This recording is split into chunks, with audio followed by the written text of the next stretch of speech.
All right. So I am bringing on a person who has a question about time management, and we're going to talk about that now. Hello. Oh, hey, how's it going? I'm doing great, man. How are you doing? I'm pretty good myself. I woke up at 2:30, which is why I messaged you late. That's okay. That's what we're here to talk about. We're here to talk about time management, buddy. Hey, oh yeah, it's a fun topic. Yeah, Before we talk about that, can I actually ask you a diet question? absolutely. Yeah. All right, so I've been doing intermittent fasting for like 2 months or so now. Um, and you mentioned the other day, and I've sort of known this for a while, that milk is like not the best thing to be drinking consistently. Yeah. And I like coffee, so I have a ton of lattes. Okay. Is almond milk better, or are they like better alternatives? Because I can't just drink black coffee. Yeah. Almond milk is just, I mean, just by like a massive divide is better. Okay. So with the real reason why milk is really bad, aside from the fact that the kind of like the composition of milk just doesn't really do well with most people's bodies, Hmm. it's a very quick infusion of sugar, right? Really fast. Yeah, yeah, yeah. Yeah. It's like kind of like equivalent to or a little bit worse than like drinking like a soda, for example. So almond milk Gotcha. clears up every one of those problems. Yeah, that's what I've been like slowly switching to, but it's tricky. Yeah, and the other thing with almond milk too is that it also it's about 5 grams of protein as well, so you'll get a little Ooh, bit of that's protein nice. in that Yeah, too. Yeah, that's really good. I'm vegetarian, so that would probably be a good addition. You mentioned that you're doing intermittent fasting. Yeah. What's your timetable? Usually it's 16:8. Okay. Sometimes it's 24, but usually it's 16:8. You know that drinking any kind of like milk and coffee will break the Yeah, fast, right? yeah, Okay. yeah, yeah. Mm-hmm. I'm more worried about like in the eating hours. Okay. Because yeah, Yeah. I can drink black coffee for like 16 hours. Yeah. Ideally not 16 hours, but like yeah, it just gets so much worse if I have to like drink black coffee throughout the whole day as well. Yeah, especially if it's like higher if it's higher quality, it's a little bit easier. I just do that with like green tea as my go-to. I do both. I kind of Mm-hmm. like I like to switch it Damn. off, You just drink a make things shitload of interesting. caffeine then. Oh yeah, yeah. Yeah, it actually calms me down a lot. It makes me like think more clearly, so it kind of it's nice. I usually switch to decaf though if it's past like 12. Got it. 12 p.m. Uh 12 a.m. 12 a.m. Okay. Okay. Got it. Yeah. But that's gets on to the other topic of time management. Yeah, this is a topic that I wish people really talked about more. And it's something Hmm. that I'm absolutely obsessed with. So, like, why don't you give me like an overview of like where you're at and sort of like what you're wondering? Yeah, for sure. So the main reason I wanted to talk to you, I've obviously listened to some stuff with you in Destiny and just some of your own stuff, which is all pretty interesting actually. Thank you. Um, Not to toot your horn too much. So basically, you made a comment at some point, I don't remember when, that you used to be really bad with time management, and then you basically taught yourself to improve slowly and incrementally, which is kind of the only way to do it, anything, right? Yeah. And so I'm going into my second year of college, and wow, uh, the transition from high school to college has been brutal when it comes to time management, Mm-hmm. because yeah, it just you have like all these things set for you in high school that you can't really rely on in college. So I'll sleep through classes and all that bullshit. Yeah. I also spend a lot of I want to. So my ideal is I want to spend a lot of time making art as well as schoolwork, which wouldn't be an issue if I wasn't wasting so much time, which Yeah. is obviously part of the issue. Um, and everyone I talk to about this, who I know, is usually either someone who's like me and just wastes a fuck ton of time and just is very smart, so they're in college, right? Or is like an incredibly conscientious person who has all of this already set out just like inherently. Yeah. So yeah, that's kind of been my issue. Okay. What do you waste your time doing? Literally everything.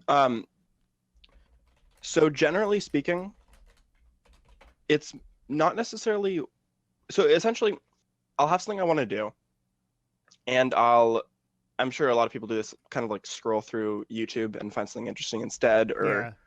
find a distracting activity or whatever like that. it's usually not like a specific task or something. It's just any immediate distraction. Mm-hmm. So what I've been doing as of late, and this is something I haven't done before, but it seems to be helping, is I'll force myself to make a schedule the day before and then do my best to get everything done on the schedule. Because if I make it the day of, I'll just ignore it for whatever reason. Okay. And what have you noticed has changed about what have you noticed has changed since you started doing that? Getting more things on my schedule done. So I'm being generally more productive, which is good.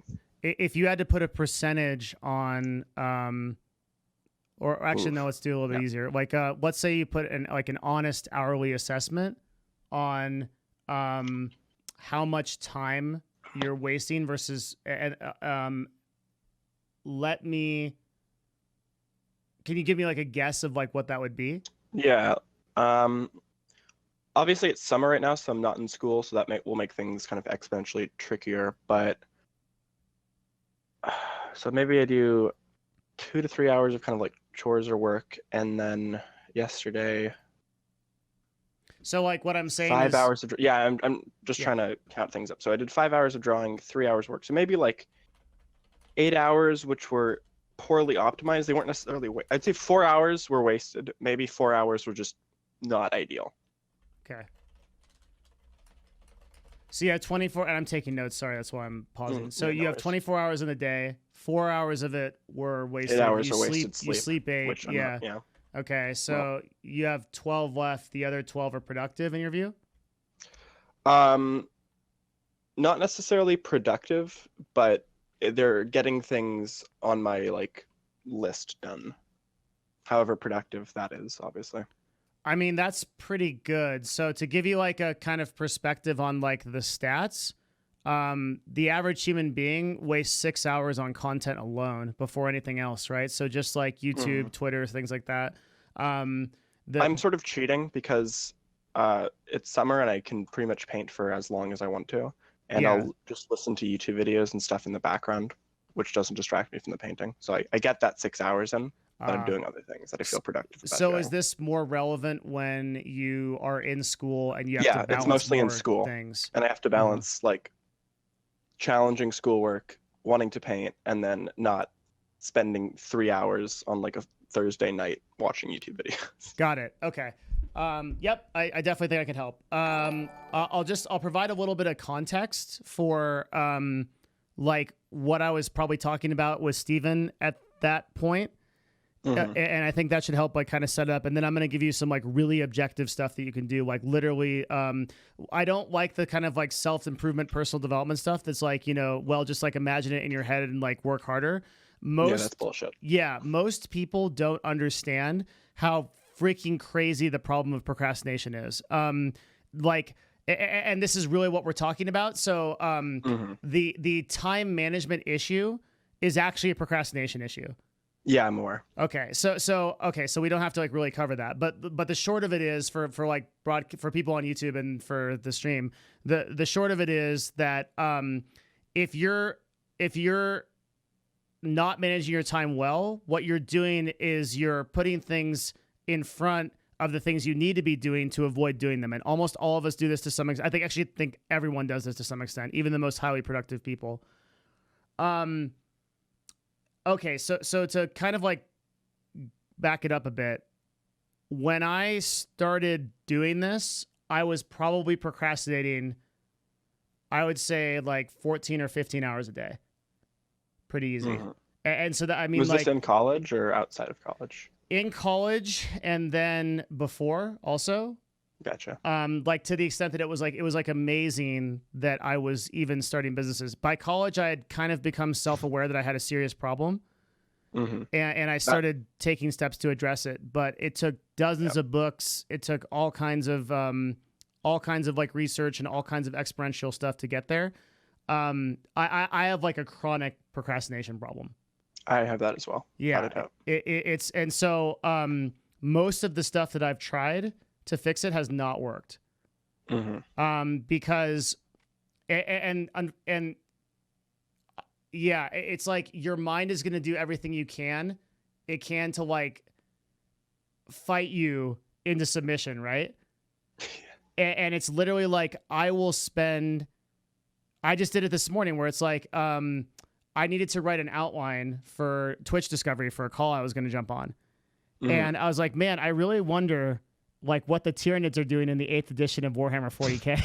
What are they right? doing? I should find that out at some point. Yeah. And it's like, oh man, how did I do this? And like all of a sudden you're in this crazy place. So yeah, it's safe to say that like I know how to do this because I went from being that right to being a CEO and to like running a 100% business, blah blah blah. Yeah. So exactly. Okay, so let me set this up with like the basis of it, which is like I plan everything to a crazy obsessive degree. So I have 3 tiers of how I do planning, and I think some of this part of this will serve you and some of it will not, but it will set up the basis for like how we communicate on this problem. Are you watching my stream right now? No, I can pull it up. Yeah, pull it up. Painting.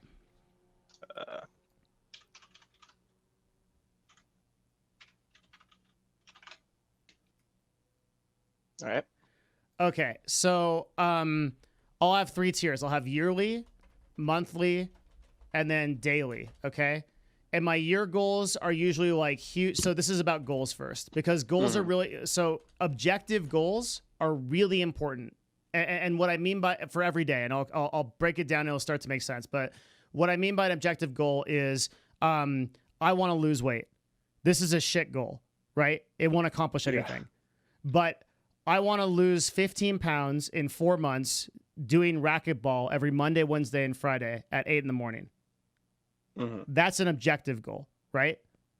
So for all of your planning, you are going to want to do objective goals. Now, you are really smart, I can tell, and you already know that planning is also a form of procrastination. Oh, yeah. Yep. Okay, so you can screw yourself in this, right? And that's... So yearly, I will always do really large macro goals. So these are things like like lowering my body fat percentage to a certain level, achieving a certain level of net worth, right? These are like really big goals. And then monthly will be breakdowns of those goals to get to the goals that I want to do yearly. So for July, for example, let me just make sure there's nothing sensitive on here before I pull it up. Okay.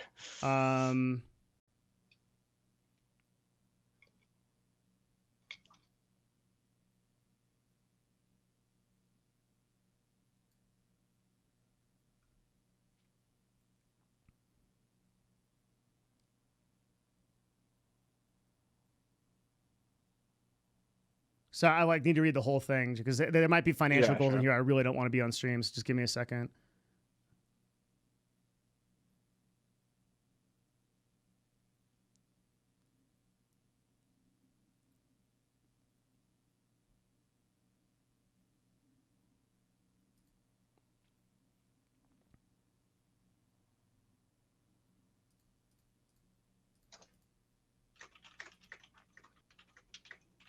Okay.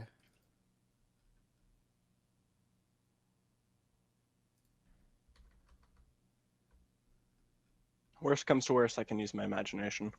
No, with this, I don't. I want this to show you because this is like how focused I am on things like this. It's pretty crazy. Gotcha. Yeah, I have. I made a document that was sort of what goals I have, and I organized it somewhat like this. Okay, so here I'm pretty comfortable showing this. Okay, so this is my monthly goals for July, and so there's some very actionable stuff in here, right? Like for lifestyle design, I'll wake up over 50% of the month at or before 10:30 a.m. I will intermittent fast on an 18 to 20-hour cycle on these days. I will keep a constant viewership of 100 concurrent viewers because my goals are brand oriented, right? My YouTube channel will reach 2,000 subscribers. These are very objective goals, but they're still a little bit macro. And then I'll get down to daily goals, which are specifying these goals, right? Instagram, I'll reach 10,000 followers on Instagram. There's also meditation stuff, yoga, right? But you can see how like all this stuff is objective, okay? So right off the bat, I plan this out. How long are you meditating for, out of curiosity? I meditate 20 minutes a day. Oh, okay. I just saw the 2x times per week. So That's like so if I can beat that goal, all the better, but that's like my bare minimum, gotcha, or I hate myself. Right? yeah. Yeah. I hate myself if I skip a day doing it, to be Yeah. honest. Right. So that's and then recently, like I've reevaluated some of these things. Like right now I'm getting up at 7 a.m. and I'm going to bed at 11, and that's working a lot better. Holy fuck, that's Yeah. impressive.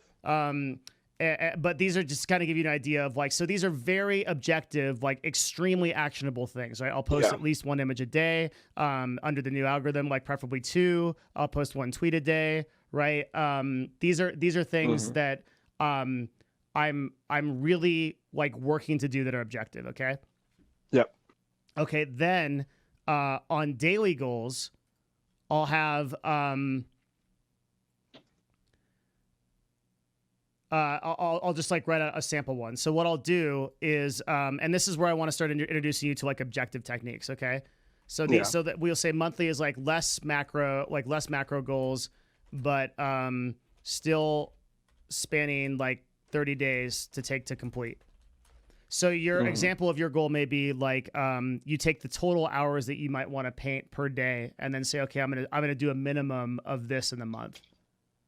Right. And so I'm going to do a minimum of, 100 hours of painting for the month, which means that some days you could do 2 hours if you're busier, but other days we want to make that up and you want to track that. Oh, that's interesting. Yeah. Yeah. So that would be something I would do. So your daily goals should always match, should always be seeking to complete your monthly goals.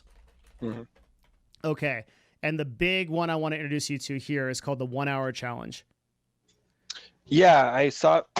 Dog, don't knock over my phone. I saw that on a stream, and I've been trying to implement that for about 2 days because it seems interesting. So what the 1 hour challenge is before, and you mentioned something really important, that before you always do your plan the day before.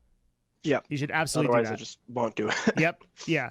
So a pre-commitment work block says, let's say from the hours of 12 p.m. to 1 p.m. And it should really be no more than an hour to start, but you can do more later.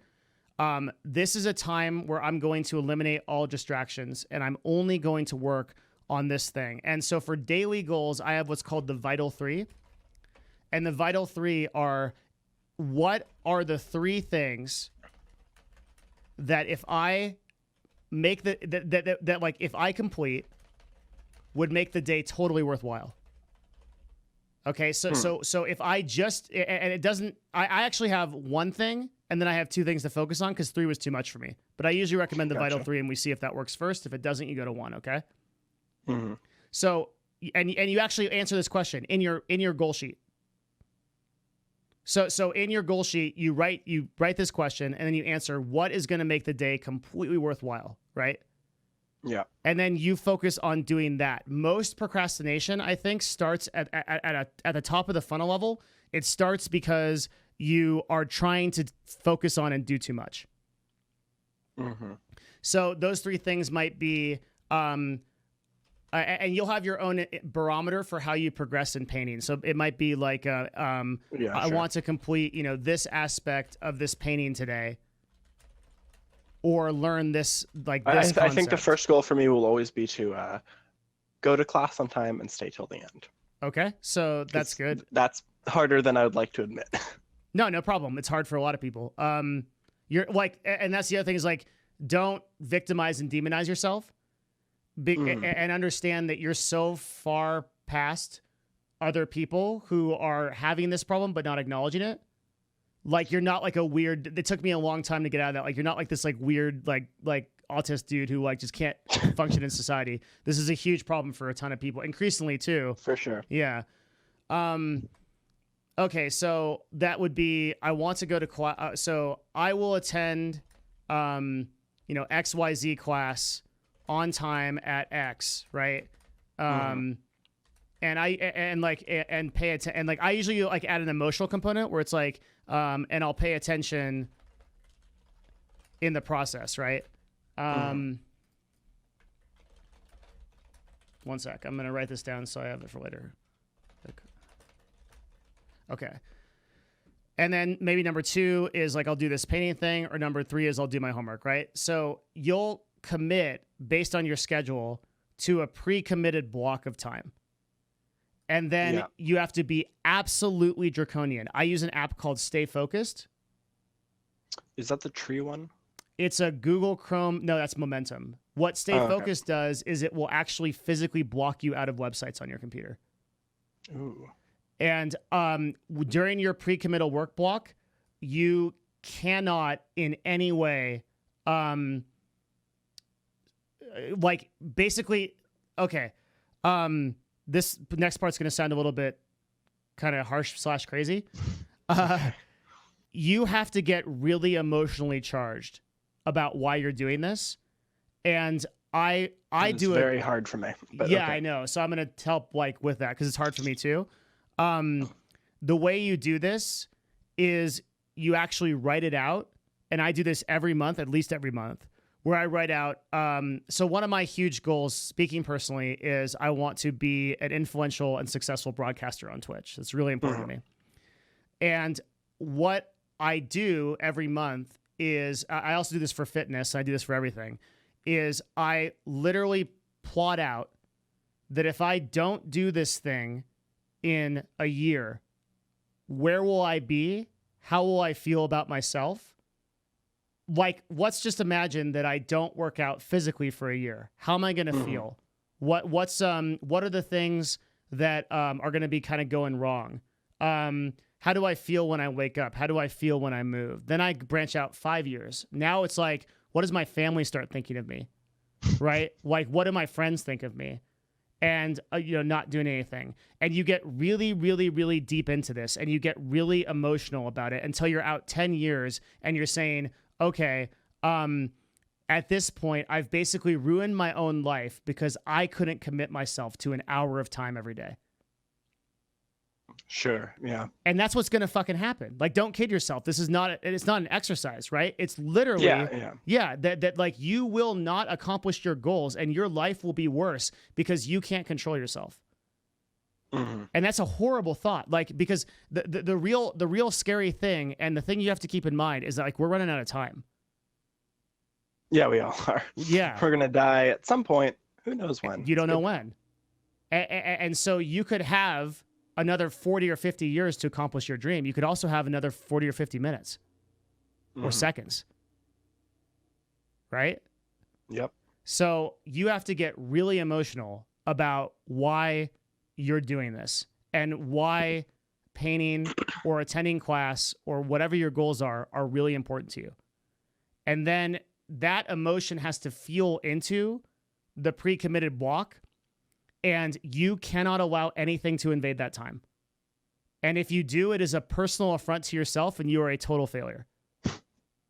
Right? Dead serious. Like that hour you're giving yourself. And that's why I say it's the 1 hour challenge, not the 6 hour challenge, not the 3 hour challenge. It's a single hour a day where you turn off everything else. And you will be stunned by what you can do in that hour. Sure. It'll be utterly insane, right? I also so that's number one. Anything about that before we keep going? That's interesting. I'm trying to think. So would you suggest? I'm sort of thinking about like how that would work practically, and so I'm trying to think if using that hour for like homework or for like something more like studying would be a better use of time, right? Something that's like due in a couple of weeks or like a couple of days versus something that's like, I have to learn. I'm trying to think of like which that would be a better use of practically. Yep. Because I feel like, I don't know, I'm sort of mixed. So if I'm trying to use it for homework, obviously like it's important that it gets done. But if I'm trying to use it for studying, which is something I sort of barely do, that might be more useful. But I'd probably get less of it done in like only an hour. What are your thoughts on that sort of conundrum? So I think the time management aspect of the pre-commitment block is more for things that you know are going to advance your life forward in like a very substantial way. So I put the most important things that I need to do in that. Such like the secret to life is like hidden in the like really sweaty work that we don't want to do. Right.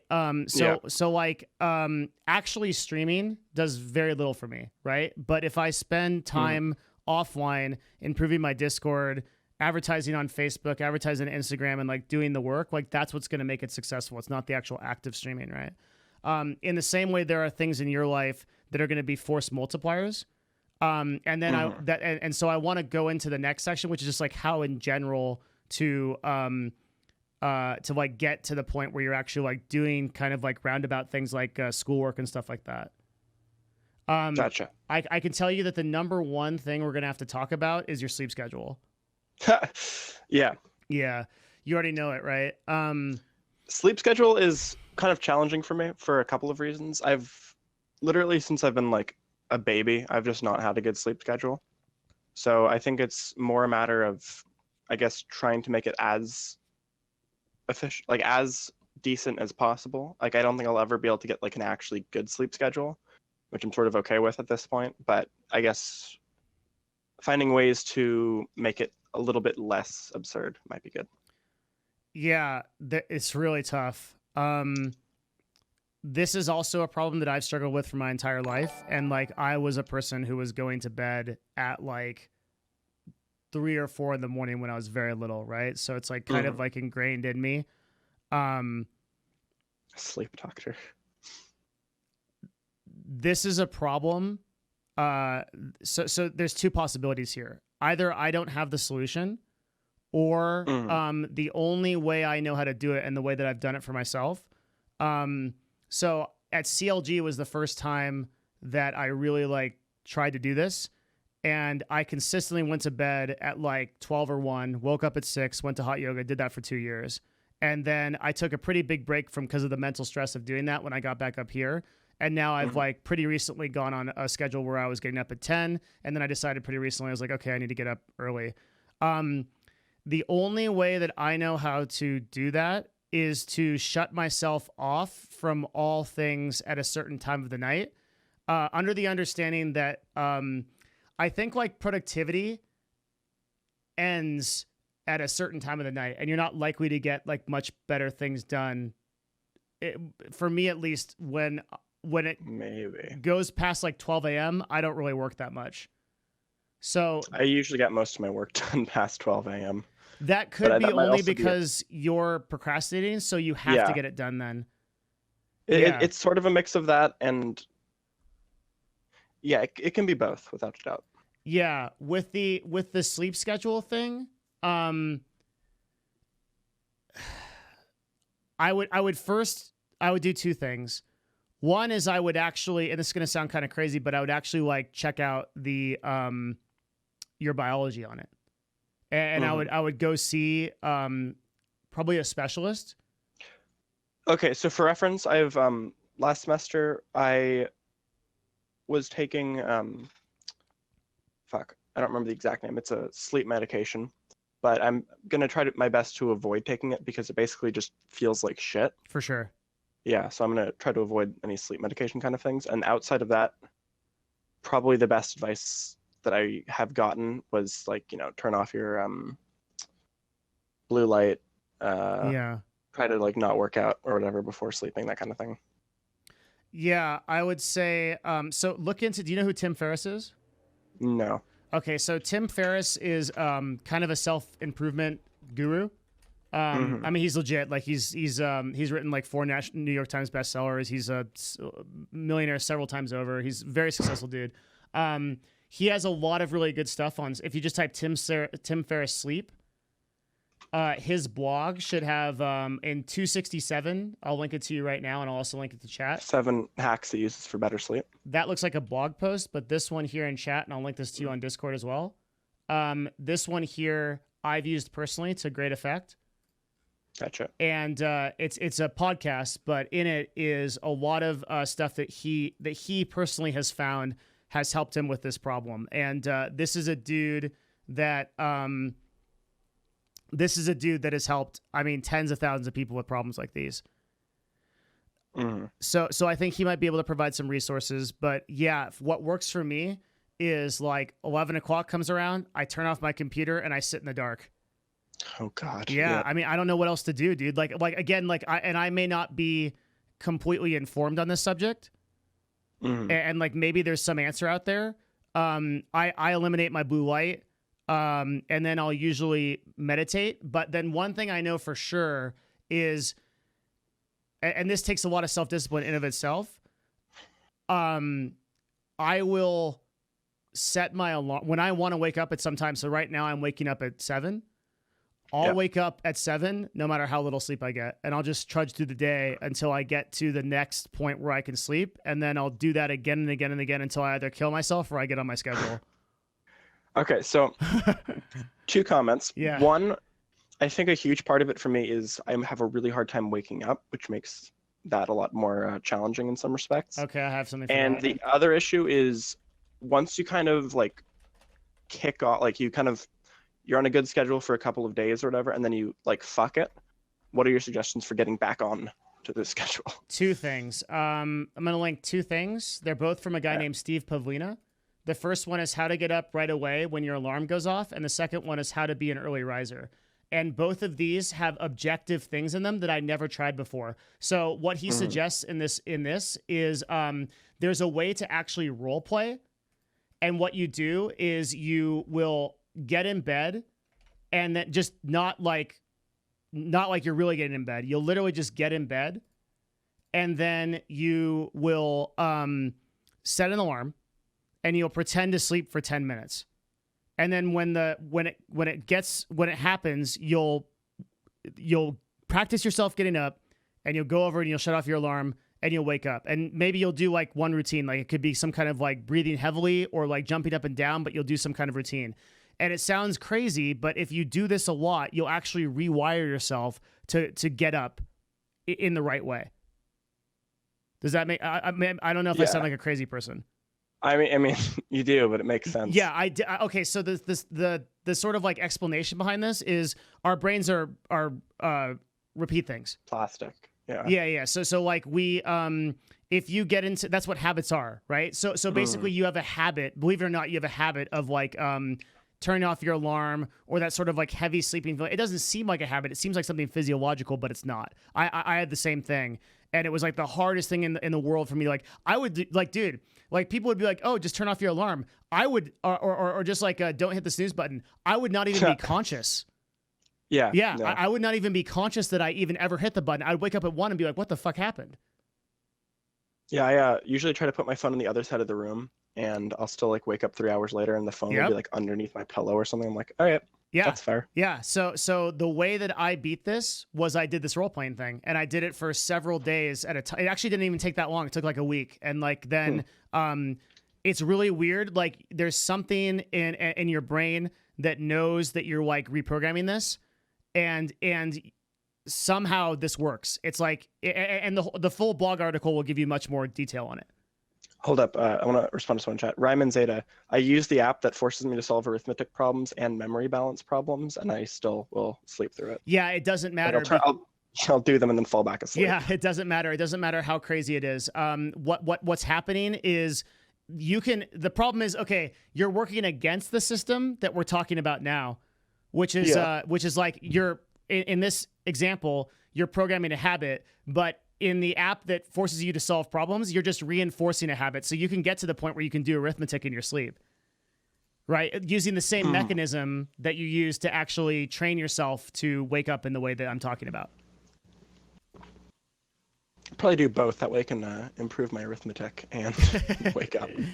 Yeah, whatever it is, just set up a workflow where you do exactly the same thing every single time, and you practice this over and over again until it works.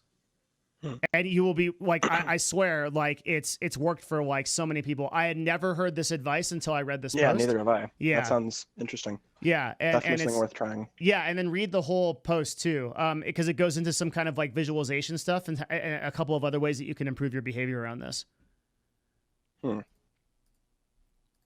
Yeah, that's really, really fucking useful. Cool. Yeah. So this is for me, and I came up with this like pretty, I don't know, maybe about just before I joined CLG. I was like, damn, the number one thing I need to do to improve my life is fix my sleep schedule. Yeah. Because like everything else is based on this.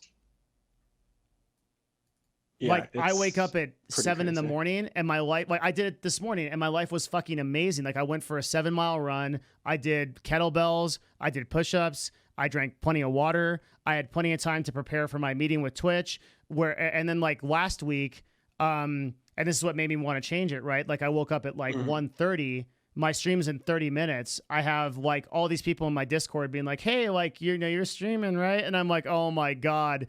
Like it's like so stressful, right? To like, even to wake up 5 minutes before your class.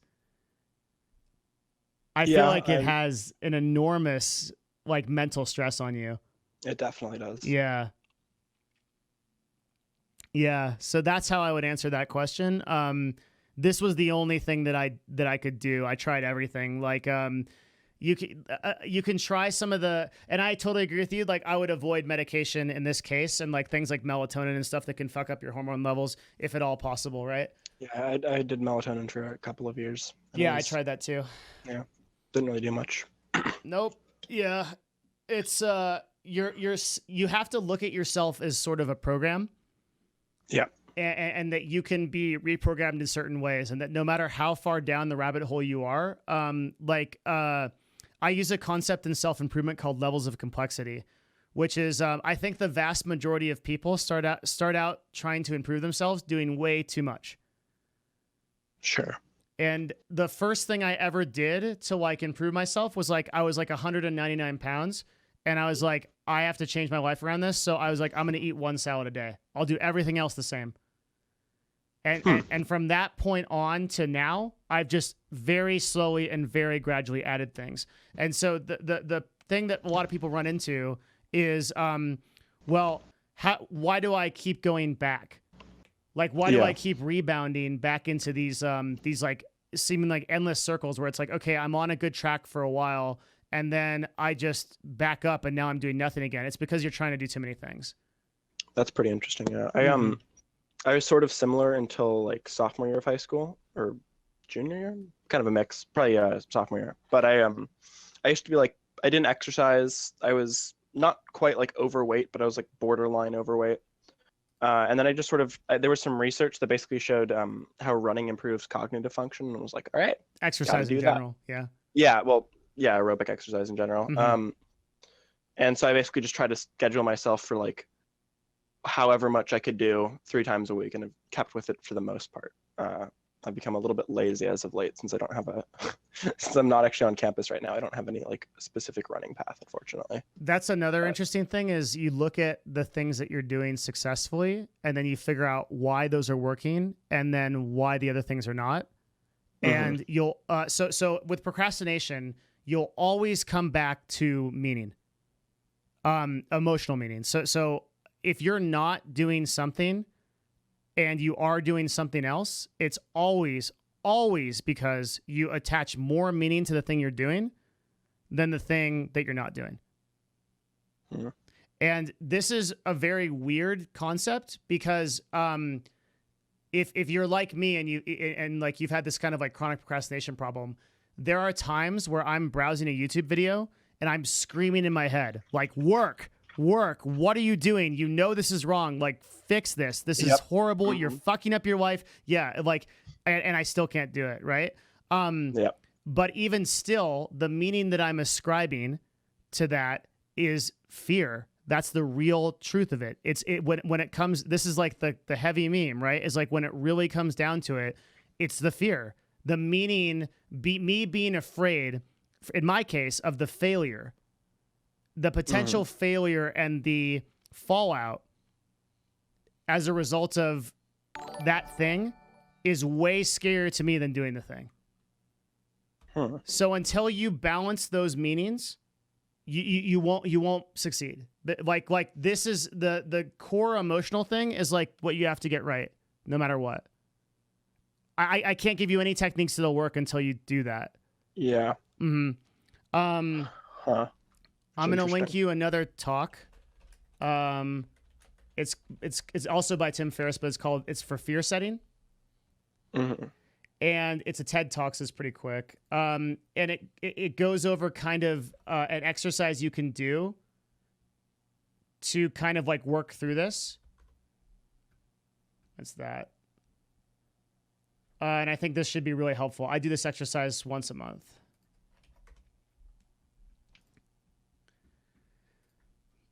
So I think you have to be really, really clear about the long-term implications of the decisions you're making. And that takes a lot of introspection, right? Because it may seem... Yeah, it definitely does. Yeah, it may seem like it's like not a really big deal to just like miss a few classes, but it actually is, especially like cumulatively as your life goes on.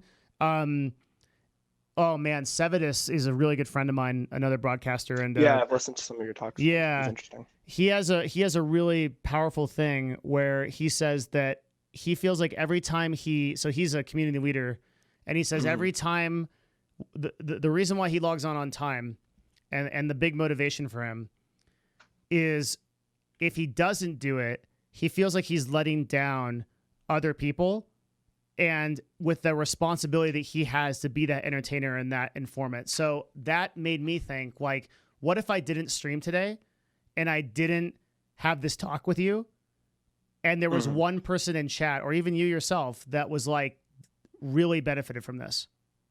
All that wouldn't have happened if I hadn't have done that. And it's so easy for me not to stream, you wouldn't fucking believe it. I would just be I like, can imagine, yeah. It was as easy for me not to stream as it is for you not to go to class, or for you not to paint that day. But you seem to genuinely love painting, so I think you'll be okay with that. That one I'm fine with. It's the classes that are more challenging. Yeah. So that's why you have to find a way to justify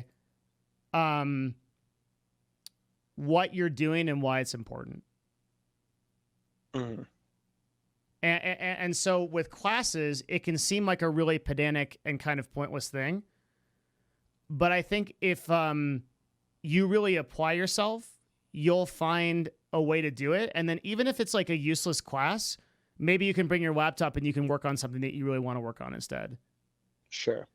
I mean, this is coming from a guy. College is harder because this is coming from a guy that played StarCraft throughout his entire college career. And wait, were you on a competitive team, like the collegiate team? I was a master Zerg and a diamond random, so I was like below GM. But yeah, I mean, I'm a diamond. I was a diamond Zerg anyway, so awesome. Sort of Zerg is the master race of StarCraft for sure. They're the best race. What's that? They're the best race. Yeah. They are the best race. Absolutely. Yeah. It's So I'm not sure how to justify classes, but certainly like with failure of classes, you can be like, man, if I don't do this, I'm like actually gonna get thrown out. This is gonna have enormous implications on my family life. Like you can justify that, right? For me, it'd be more like I don't do well enough in my classes to be able to get into a good grad school. That's like the main consequence at the moment. Yeah. So then, okay, great. So then paint that out, like paint out the grad school thing for years, right? And what happens in 10 years if you never went into that grad school? Like what happens in 15 years and 20 years, right? You have to keep painting that out. And like the sad truth of it is like, dude, if you don't do the things that you know you have to do, like your life will actually be horrible. And there's actually a lot of other people that didn't do that and their life was horrible. Life is kind of like touching a burning stove sometimes, where it's like, if you burn your hand off, that's it. Yeah. You can have irrevocable outcomes. Very good plastic surgery and some very interesting prosthetics attached. But it'll never be the same. Yeah, for sure. Well, yeah. For now anyways. And also you can die. So yeah, that too. And nobody can fix that. So like, but I think the greater danger of first world people is mental death. Sure. Yeah. What I mean by that, I think for some people, yeah. I think I know what you mean. For a lot of people, it means the kind of giving up on aspiration and the giving up on what your future may be, and the sort of settling where it's like, okay, I'm not going to try. I would agree with that. Yeah, it's that day that you say, I'm not going to try to be better than I was yesterday. Mm-hmm. Yeah, I don't think that particularly is a worry with me. I think I'm pretty motivated, like intrinsically. It just keeping those intrinsic motivations with extrinsic factors is very challenging. But yeah. Mm-hmm. Yeah, I understand. Yeah, the emotional content of it is like my biggest suggestion in that way. Wow, congratulations, Frosty Cass.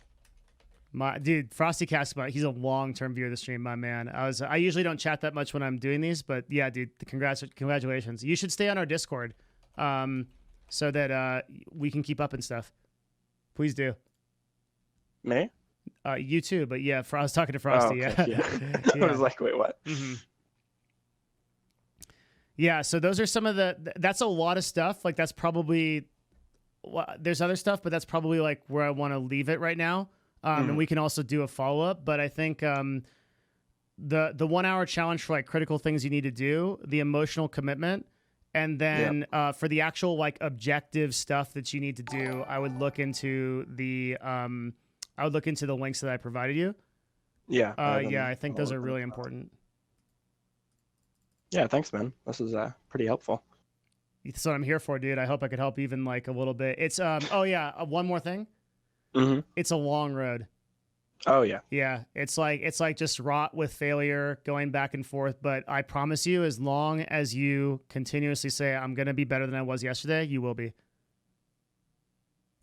Mm-hmm. Like no matter what, no matter how many 0 days you have, no matter what, as long as you keep saying that, you keep pushing forward, you will succeed. It's just a matter of time. It's the only people that really fail are the people that give up on it. For sure. Yeah. Doesn't min-maxing life take the fun out of it? I disagree with that. It's the opposite. Yeah. I mean, self-improvement adds to the fun of life. I used the example of vibrations earlier, right? Where it's like, if you imagine your life as like a song, right? And like harsh sounds bring your life down and beautiful sounds bring your life up.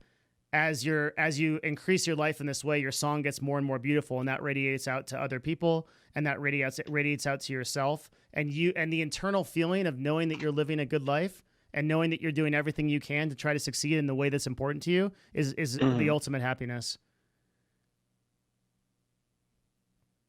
Indeed. Yeah, that's a very good thing to keep in mind. Yeah, dude. Yeah. Thanks for the talk a lot.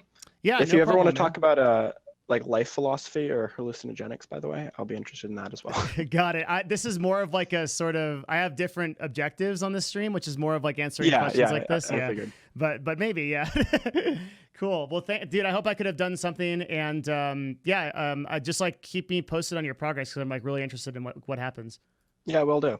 I'll try to practice some of these things before I get back to school, so it's a little easier when I actually do. Absolutely, dude. Cool. Let me know. Yeah. Have a nice day. All right, man. You too. That guy was super cool.